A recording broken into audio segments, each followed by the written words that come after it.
Something pretty wild happened with my iPhone 17e, and it really doesn't happen too often where I live, but I reached triple digits in the Fahrenheit scale.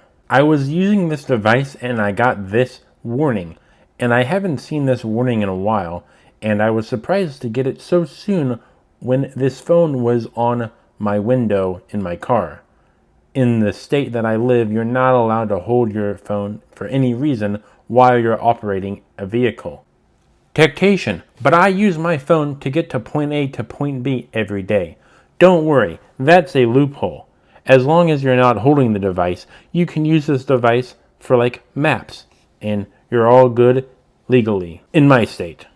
Please be familiar with your local laws before you're operating this device as a navigator or as a radio. Now, with the legal warnings and jargon out of the way, to use this phone while I'm operating it to get to point A to point B, I have this on my window with a phone holder.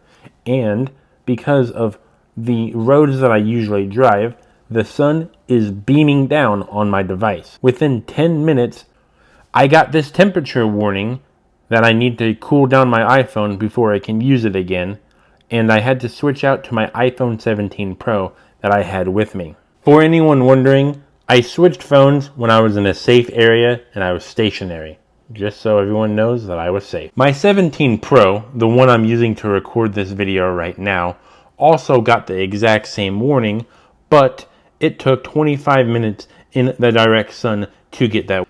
So if you're going to use this device, the iPhone 17e, make sure you keep it cool whenever you're using this device. If you like this sort of video, please like this video. You'll see more content, not exactly my content, but more content like this.